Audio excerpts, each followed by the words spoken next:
Hello everyone, welcome back to my channel. तो आज मैं आपके साथ अपने historical Wangchun fan fiction love on the edge का 10th पार्ट शेयर करने जा रही हूँ। अगर अच्छा लगे तो प्लीज़ लाइक कमेंट ज़रूर करिएगा और चैनल को भी सब्सक्राइब कर लें। चलिए आज का पार्ट स्टार्ट करते हैं।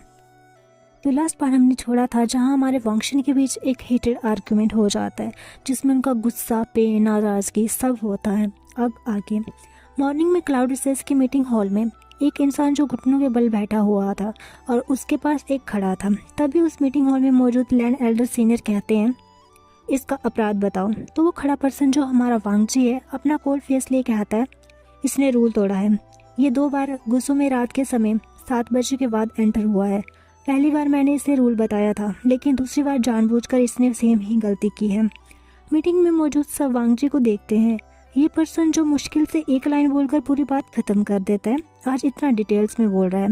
इसका रीज़न सब शायद वांगजी की नफरत समझ रहे थे इस लड़के के लिए, जो और कोई नहीं हमारा विंग था।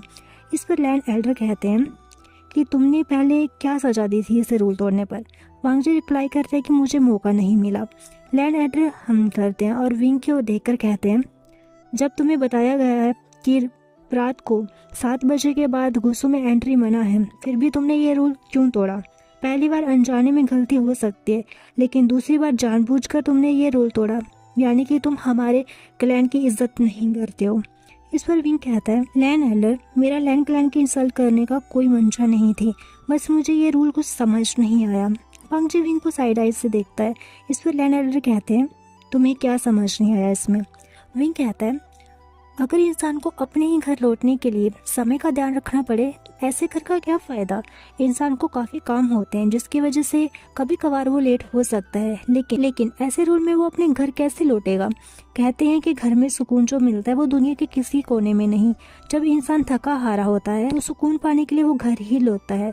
इसलिए मुझे ये रूल गलत लगता है। अपने घर को लौटने के लिए कोई समय की पाबंदी नहीं होनी चाहिए और गलत चीज़ों को मैं बढ़ावा नहीं देता। इस पर लैंड एल्डर गुस्से में कहते हैं, तो तुम हमारे रूल्स को गलत बोल रहे हो। जब से लैंड क्लैन की स्थापना हुई है, हम लैंड्स इन्हीं रूल्स को फॉलो करते हैं, इसलिए हमें अपना काम समय पर करना आता है और हम लैंड क्लैन अपने इमोशंस और ड्यूटीज़ को अच्छे से हैंडल करना जानते हैं। इसलिए हमें सुकून पाने के लिए ये फालतू के कारण नहीं चाहिए। अपनी ड्यूटीज़ को अच्छे से निभाना और अपने लैंड क्लैन की गरिमा को बनाए रखने में ही हमें सुकून मिलता है।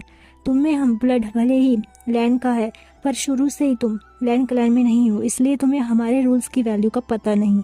लेकिन अब से तुम अपनी ज़िंदगी हमारे रूल्स को फॉलो करके ही जियोगे, अगर तुम लैंड क्लैन में रहना चाहते हो तो। वो सीनियर वांगजी को देखते हैं और कहते हैं, वांगजी, इस इंसान की जिम्मेदारी मैं तुम्हें देता हूँ। तुम्हें इसे क्लैन में कैसे जीते हैं वो सिखाना है और इसकी सज़ा भी तुम ही डिसाइड करोगे, और मुझे पूरा यकीन है कि अब तुम मुझे निराश नहीं करोगे। तभी वांगजी वो करता है और कहता है, 300 वुडन लैशेस और 1000 बार हमारे रूल्स कॉपी करने होंगे इसे। विंग अपनी बड़ी बड़ी नजरें करके वांगजी को देखने लगता है।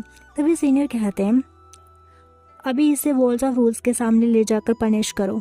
डिसाइपल उसे वहाँ से ले जाते हैं और घुटनों के बल वॉल्स ऑफ रूल्स के सामने बिठा देते हैं। वहाँ पर लैंड शिचन, लॉन वांगजी, लैंड चिरन मौजूद होते हैं। तभी लैंड चिरन कहते हैं, शुरू करो। एक डिसाइपल उसे लैशेस मारना स्टार्ट कर देता है। जैसे जैसे लैशेस बींग को पड़ते जाते हैं, वैसे वैसे वांगजी की मुट्ठी उसके विचार पर टाइट होती जाती है और उसकी आंखें ठंडी और ठंडी होती जाती हैं, मानो इस ठंडेपन के पीछे वो कुछ छुपा रहा हो। विंग को सज़ा मिलने की खबर पूरे क्लैन में फैल जाती है और एक डिसाइपल जो कि लैंचिंग है, जो उनका वफादार है, इसकी खबर उन तक पहुंचा देता है, जो अभी वहां जाने के लिए तैयार हो रहे थे। यहाँ तक कि चंग फैमिली तक भी ये खबर पहुंच जाती है। विंग जो अभी हाथों के बल आ गया था इस लैशेस के पूरे होते होते, लैंड शिचन को बहुत बुरा लगता है विंग के लिए। लैंड चिरन ये कहकर कि आशियान अपनी सजा से सबक लेगा और आगे से अच्छे से सारे रूल्स फॉलो करेगा, ये कह के चले जाते हैं। तभी वहाँ पर एक आवाज़ आती है जो कहती है, आशियान। ये लेडी एहान थी जो खबर सुनते ही उसके बेटे को पनिश किया गया वो दौड़ के वहाँ आ जाती हैं। वो विंग के पास जाकर बैठ जाती हैं और ध्यान से साइड से उसे गले लगाते हुए रोते हुए कहती है, आशियान मेरे बच्चे। उसकी दूसरी साइड चिंगेंजुन भी बैठ जाते हैं और पूछते हैं, आशियान। तभी विंग सीधा बैठते हुए अपनी माँ के आंसुओं को पोंछता है और अपने फादर का हाथ एक हाथ से पकड़कर कहता है, मैं ठीक हूँ माँ बाबा, मुझे ज़्यादा चोट नहीं आई है। तभी जंगशा गुस्से में उसके आगे आकर कहता है, ज़्यादा चोट नहीं आई है, हालत देख रहे हो अपनी, मुझे नहीं लगता कि तुम खुद से भी चल पाओगे। तभी विंग पाउट करता है अपनी माँ और शिजे जो उसके लेफ्ट साइड बैठी हुई थी उन्हें कहता है, माँ शिजे देखो ना, ये ग्रम्पी जंगशा अभी भी मुझे डांट रहा है। तभी यानली विंग के सर पर हाथ फहराती हुई कहती है, आशियान तुम उसे इग्नोर करो, आज हमारे आई का बर्थडे है ना, तो मैंने उसके लिए उसका फेवरेट सूप बनाया है। लान वांगजी जो भी लैन शीचेन के साथ वहाँ से जाने वाला होता है वो ये बात सुनकर रुक जाता है। तभी लेडी एहान जिसकी आंखों में अभी भी आंसू थे वो कहती हैं, और मैं अपने आशियान का पसंदीदा खाना बनाऊंगी। विंग उन्हें एक बड़ी सी स्माइल देता है। तभी विंग एक जोक मारते हुए कहता है, वैसे बाबा मुझे पता नहीं था कि लैन क्लैन में जन्मदिन पर इतना खतरनाक तोहफा दिया जाता है। विंग ऐसा कहकर हंसने लगता है। विंग उठने की ट्राई करता है तो जंगशा आगे से आकर उसकी आर्म अपने गर्दन में रैप कर लेता है और चिंगेजन उसकी दूसरी आर्म को अपने गर्दन में रैप कर लेते हैं। तभी उनके आगे लैन शीचैन आते हैं और कहते हैं, जन्मदिन मुबारक हो आशियान। विंग उन्हें स्माइल देता है। लैन शीचैन कहते हैं, आप कोल्ड पोन चले जाइए, वहाँ आपके घाव जल्दी भर जाएंगे। तभी चिंगेजन कहते हैं, आशियान को मैं वहाँ ले जाऊँगा। विंग लैन शीचैन को थैंक्स कहता है और आगे बढ़ने लगता है, पर उसके कदम वांगजी को देखकर रुक जाते हैं। उन दोनों की नज़र मिलती है। वांगजी उसकी गेज अवॉइड करके वहाँ से जाने लगता है, लेकिन तभी उसे विंग की आवाज़ आती है, लान वांगजी। वांगजी बिना पीछे मुड़े रुक जाता है। विंग कहता है, शुक्रिया लैन क्लैन में मेरा पहला जन्मदिन इतना खास बनाने के लिए। वांगजी की मुट्ठी जो पहले ही अपने बेचैन पर इतनी टाइट थी वो और ज़्यादा टाइट हो जाती है और वो वहाँ से चला जाता है बिना विंग को कुछ रिएक्शन दिए। चिंगेजुन और जियांग चैंग उसे कोल्ड पोन ले आते हैं जहाँ का हर्बल पानी उसे सच में बहुत हेल्प करता है हील होने में। लेडी इहान अपने रूम में उदास आंखों में आंसू लिए बैठी हुई थी। चिंगेजुन विंग को कोल्ड पोन में छोड़कर कॉटेज में वापस आ जाते हैं क्योंकि उन्हें पता था कि अभी लेडी इहान की हालत क्या होगी। वो उनके पास जाकर बैठ जाते हैं और बड़े प्यार से उनके आंसू पोंछकर उनके दोनों हाथ अपने हाथ में लेकर कहते हैं, हान तुम जानती हो ना, ये 300 लैशेस हमारे आशियान का कुछ नहीं बिगाड़ सकते, तुम चिंता मत करो। वैसे भी वो कोल्ड पोन में है ना, उसके सारे घाव ठीक हो जाएंगे, बाकी उसकी कोर तो है ही।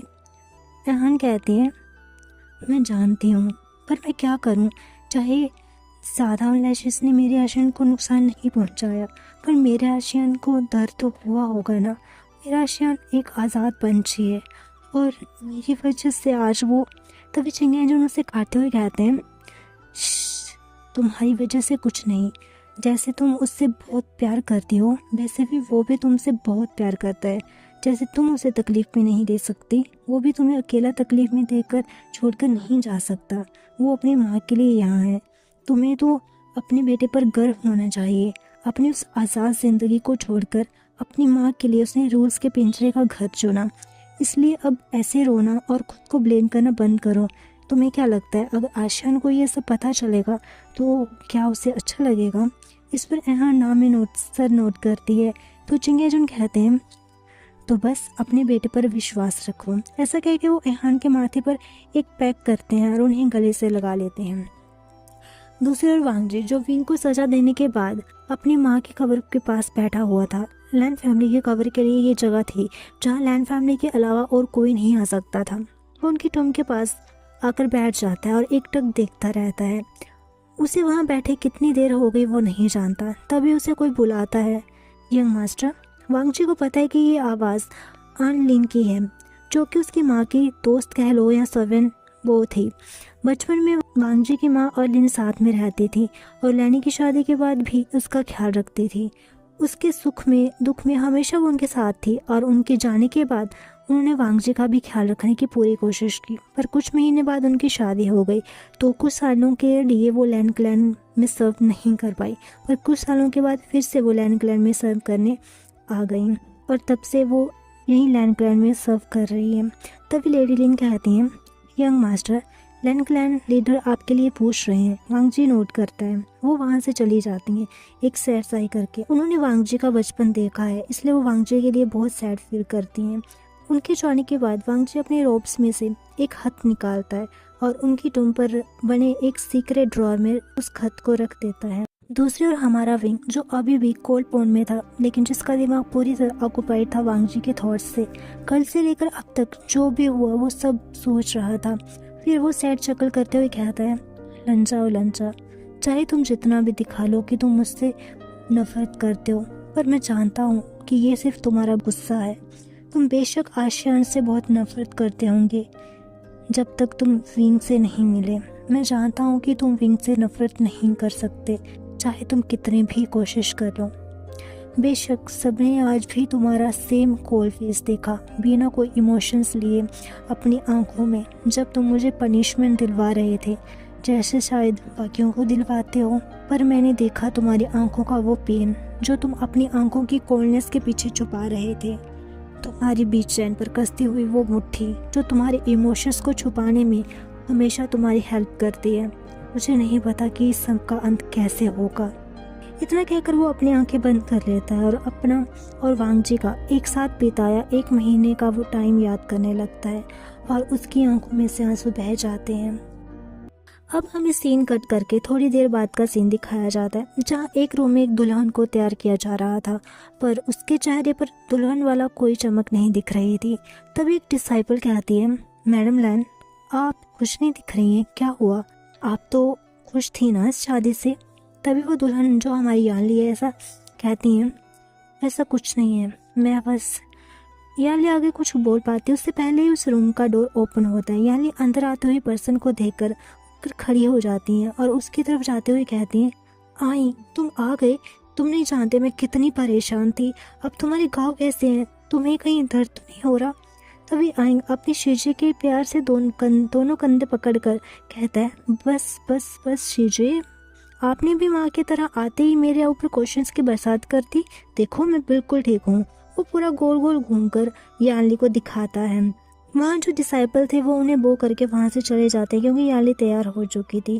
फिर वो दोनों भाई बहन बहुत सारी बातें करते हैं। उसके थोड़ी देर बाद वहाँ जंगशा मैडम, यू अजंग फेंगमियान भी आ जाते हैं और यानली से थोड़ी बात करके उसे वेडिंग हॉल में ले जाते हैं, जहाँ वो लैन शीचैन के साथ बोझ लेती है और यानली और शीचैन शादी के बंधन में बन जाते हैं।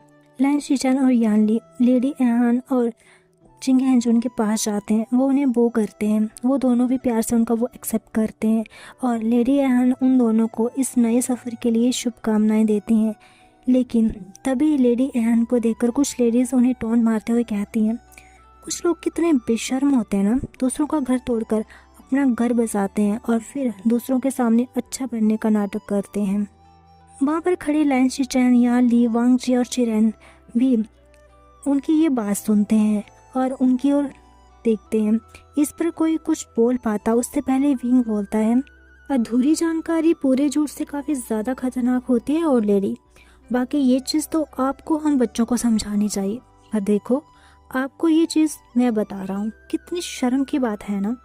अगर आप में थोड़ा सा भी बड़प्पन, थोड़ी सी भी समझदारी होती तो बिना पूरा सच जाने आज आप ये बात नहीं कहती। लेकिन आप जैसे लोगों से उम्मीद भी क्या की जा सकती है।